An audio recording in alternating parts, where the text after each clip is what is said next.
जय श्री राम। जैसा कि अभी 2025 का वर्ष नहीं आया, लेकिन इसके पहले लोग 2025 को लेकर के अटकलें लगाना शुरू कर दिए हैं कि 2025 में क्या होगा क्या नहीं होगा। ये भविष्य मालिका का भविष्य है, भविष्यवाणियाँ है, या ये मतलब जो है नेस्तादमन की है। इस सब चीज़ों पे बहुत सारी चीज़ें हो रही हैं।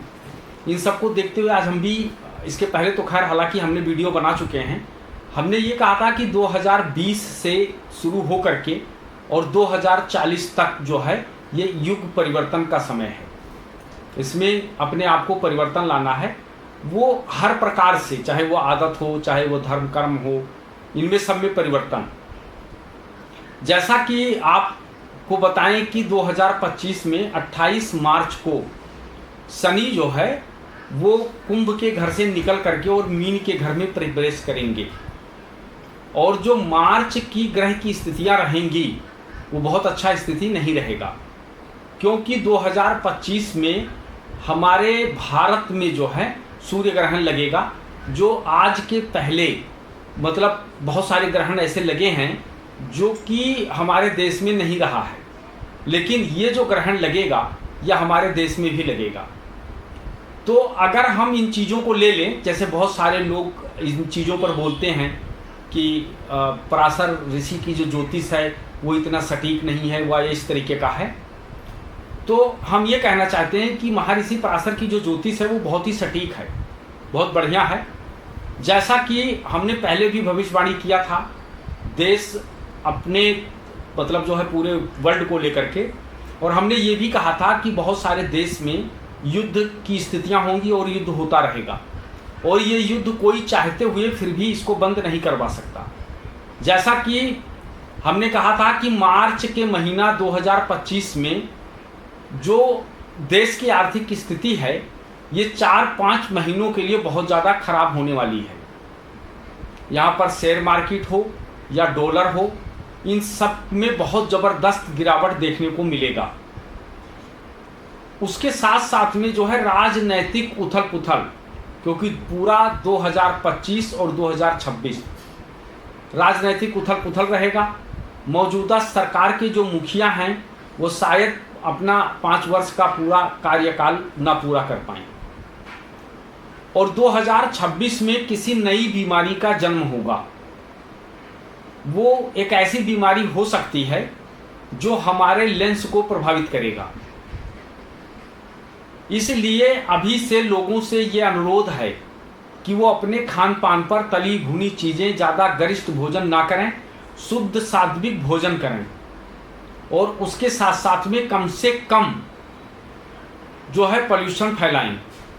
क्योंकि जब भी किसी भी प्रकार का आपदा आता है तो ऐसा होता है कि प्रकृति उस आपदा को कहीं ना कहीं संभालने की कोशिश करती है, लेकिन कुछ आपदाएं ऐसी होती हैं कि जिनको एक तरीके से प्रकृति भी मानती है कि नहीं ये आना चाहिए, तो वो आता है। जैसा कि अभी अगर देखा जाए तो पूरे वर्ल्ड का जो मुखिया है वो हमेशा कुछ ना कुछ साजिशें करता रहता है हर किसी को, क्योंकि पहले जैसा युद्ध तो होगा नहीं कि पहले लोग तलवार गदा और बाणों से लड़ते थे। आजकल जो युद्ध है वो तकरीबन किससे लड़ा जाता है? परमाणु बम से या ऑटोमेटिक अग्निय अस्त्रों से। ये जो रसायन बम है या जो अग्निय अस्त्र है, इनके जो कारक हैं वो राहु है। राहु जो है इन चीज़ों को जन्म देता है, और जब राहु इन चीज़ों का जन्म देता है तो राहु कैसा है? ये बहुत एक तरीके से देखा जाए तो वो ऐसा ग्रह है कि पलक झपकते ही वो जीवन में बहुत अच्छा और बहुत बुरा कर देता है। इसलिए राहु जो होता है ना, एक तरीके से बाहुबली है। लोग युद्ध जैसी स्थितियां बन जाएंगी 25 और 26, और इसमें क्या होगा कि एक दूसरे का बाहुबल देखेंगे लोग, सैन्य बल, कि किसके पास कितना सैन्य बल है। लेकिन उसके बावजूद भी जो हमारा देश भारत है वो नियंत्रण में रहेगा। वो अपना नियंत्रण कभी नहीं खोएगा। इसमें जो सबसे ज़्यादा दिक्कतें आ सकती हैं वो अमेरिका है, ब्रिटिश है, या नॉर्थ कोरिया, दक्षिण कोरिया, इनमें सब में लेकर के दिक्कतें आ जाएंगी। इसके साथ साथ में जितनी भी मुस्लिम कंट्रियां हैं इनमें भी प्रॉब्लम्स आएंगी, दिक्कतें आएगा। उसके बाद क्या होगा कि यहाँ पर परिवर्तन का एक बहुत बड़ा समय चलेगा और इतना बड़ा परिवर्तन होगा कि तकरीबन वर्ल्ड की आबादी जो है वो आधा के करीब पहुंच जाएगा। क्योंकि हमेशा जो युद्ध होता है, जहाँ जहाँ पर भी परमाणु या एटम बम गिरे हैं, वहाँ आज भी देखो कि कितनी गर्मी, उसके साथ साथ में अनाज का ना होना, और वहाँ की संतानें भी आज लूली लंगड़ी और अपाहिज पैदा होती हैं। इसलिए 2-3 चीज़ें 25 और 26 में समस्त व्यक्तियों को ध्यान रखना है। एक तो पहला नंबर, किसी भी किस्म का लोन नहीं लेना है, क्योंकि आदमी अगर लोन लेगा तो बहुत दिक्कत में आ जाएगा। और दूसरा चीज़ क्या है कि अपने पास कुछ जमा पूंजी रखे, ताकि आपात स्थिति आने पर आप उस धन का प्रयोग कर सकें। जैसा कि आप देख रहे हो कि जो बड़े बड़े बिजनेसमैन हैं, ये इन्होंने अब क्या किया, धीरे धीरे डॉलर को छोड़ करके और रुपयों में व्यापार शुरू कर दिया है। क्योंकि कहीं ना कहीं उनको इस बात का एहसास है कि 2025 में डॉलर के रेट कम हो जाएंगे और दिक्कतें आएंगी। तो खास तौर पे क्या होता है कि ऐसे में व्यक्ति को चाहिए कि अभी से ही व्यक्ति जो है एक तरीके से मेडिटेशन करे, उसके साथ साथ ईश्वर का भजन और खान पान पर नियंत्रण, तला भुना गरिष्ठ भोजन से बचें। जो हमारा भारत देश है ये सांस्कृतिक देश है, और जब इसमें KFC जैसे मांस बेचने वाले कंपनी का प्रचार प्रसार होगा और लोगों को खाते हुए दिखाएंगे, तो इसका इफेक्ट हर जनमानस पे पड़ेगा। क्योंकि आप सदा ध्यान रखो कि जो भी मांस खाते हैं उनकी अतड़ियाँ जो होती हैं वो बहुत लंबी होती हैं। जैसे पशु जो होते हैं उनको कभी भी देखोगे तो उनके इधर और इधर साइड में 2 दांत नीचे और ऊपर बड़े बड़े होते हैं। तो इससे पता चलता है कि ये मांसाहारी हैं। और दूसरा चीज़ क्या है कि वो हमेशा पानी सुरख के नहीं पिएंगे, वो हमेशा जीभ से आवाज़ करके पानी पिएंगे, ये जितने मांसाहारी जानवर होते हैं। अब जैसे कि आप ये देख लो कि कभी भी गाय को पानी पीते हुए जब आप देखोगे, जानवर हैं लेकिन वो सुरखते हुए पानी पिएगी, गाय भैंस इत्यादि। लेकिन आप जब कुत्ता बिल्ली अदर जानवरों को देखोगे तो वो हमेशा पानी जीभ से पीते हैं, क्योंकि वो मांसाहारी है। तो हमेशा क्या है कि आप लोगों को मांस का परित्याग करके और शुद्ध सात्विक भोजन करना है। क्योंकि जब हम भोजन सात्विक करेंगे तो हमारे मन में जो है वो सात्विक विचार भी आएंगे। और क्योंकि आज जो हमारा समय है, जैसे आपने देखा कि हम पहले कहानियों में सुनते थे कि बहुत बड़ी महामारी पैदा हुआ और पूरे गांव के गांव साफ हो गए, तो ये हम लोगों ने सुना था परंतु देखा नहीं था। लेकिन इस लॉकडाउन में हम लोगों ने देखा कि पूरे वर्ल्ड की यातायात या जो भी चीज़ें थी वो सब ठप पड़ गई थी।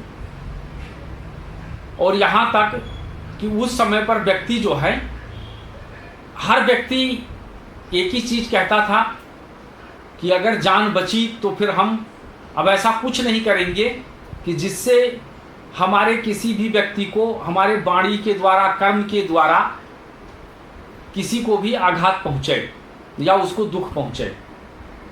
तो इसी तरीके से 2025 मार्च के बाद से और 2026 तक ये परिवर्तन होगा और बहुत बड़ा परिवर्तन होगा। हर प्रकार का परिवर्तन होगा, युद्ध का भी होगा, राजनैतिक भी होगा, आर्थिक भी होगा, हर प्रकार का होगा।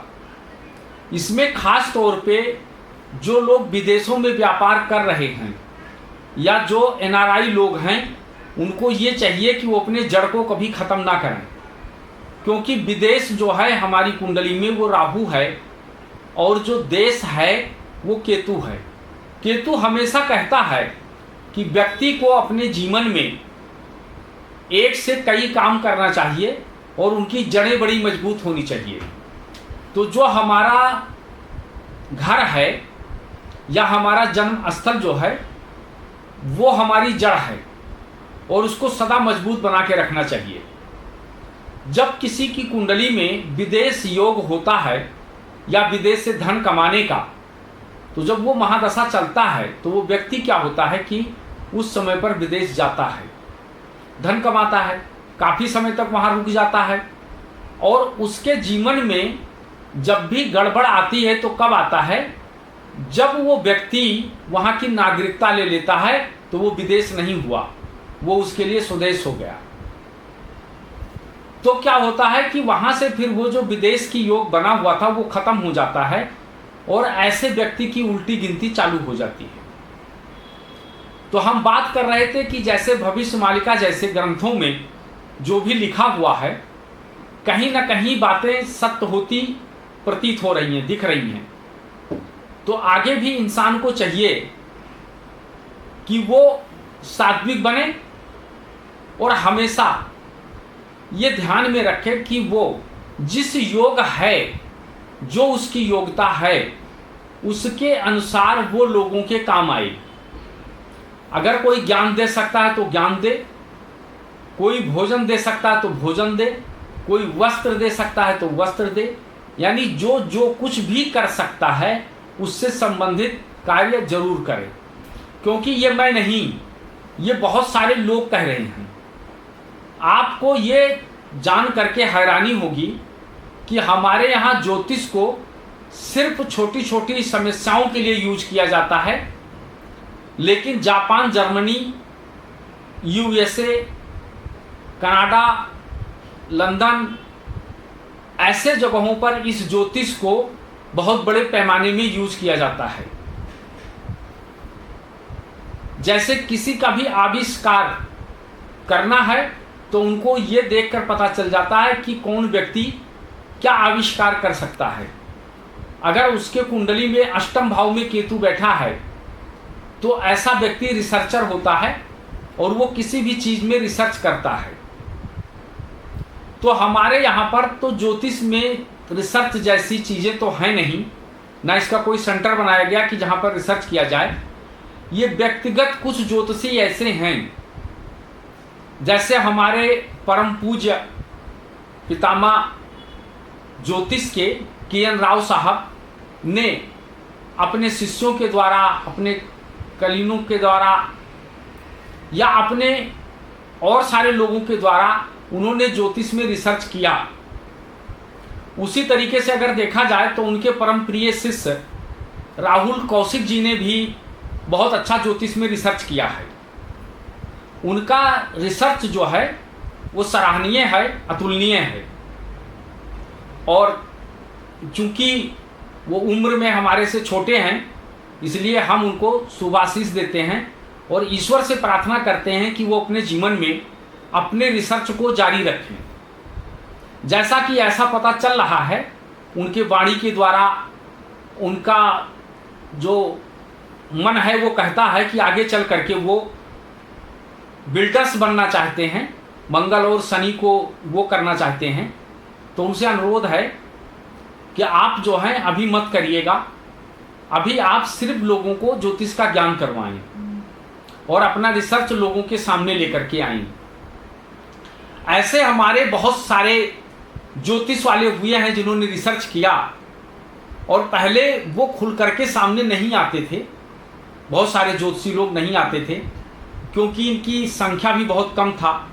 लेकिन आज अगर देखा जाए तो बहुत सारे ज्योतिष आ गए हैं और सब लोग अपना अपना रिसर्च लेकर आए हैं, क्योंकि ज्योतिष जो है वो एक रिसर्च का विषय है। इस पे रिसर्च करते रहना चाहिए। अगर धन से रिसर्च करना है तो बड़ी बड़ी व्यापारियों की कुंडलियों पे, अगर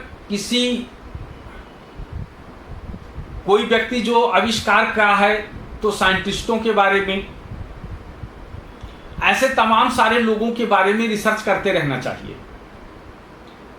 तो जब आप रिसर्च करोगे तो इसका बहुत अच्छा फायदा मिलेगा। हमें कई बार लोग कमेंट करके पूछते हैं कि ज्योतिष हमारी समस्या का समाधान है या सिर्फ हमको समस्या से अवगत कराता है। तो मेरा सिर्फ एक ही कहना होता है और मेरा मानना भी है कि ज्योतिष सिर्फ भविष्यवाणी करती है, आपके बारे में बताती है, ना कि वो रेमेडी करती है। क्योंकि रेमेडी जो करना होगा वो आपको करना होगा और आप अपने कर्मों के द्वारा कर सकते हैं।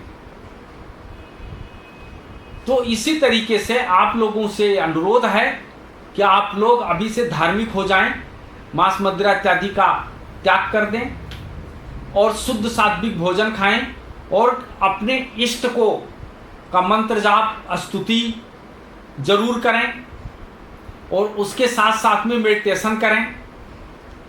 जितने भी हमारे देश के हीलर्स हैं उनको सर्वप्रथम ये चाहिए कि उनको इन चीज़ों में बढ़ चढ़ करके सामने आएं और उनका रिसर्च क्या है इसके बारे में वो जनता को ज़रूर बताएं। क्योंकि आज हमारे पास बहुत सारे सुविधाएं हो गई हैं, बहुत सारी चीज़ें हो गई हैं कि जिसके द्वारा हम लोगों को बता सकते हैं। फिलहाल इस एपिसोड में बस इतना ही। आगे फिर हम बात करेंगे और सारी चीज़ों को लेकर के आगे भी हम बात अपनी जारी रखेंगे। अभी फिलहाल इतना ही। जय श्री राम, हर हर महादेव।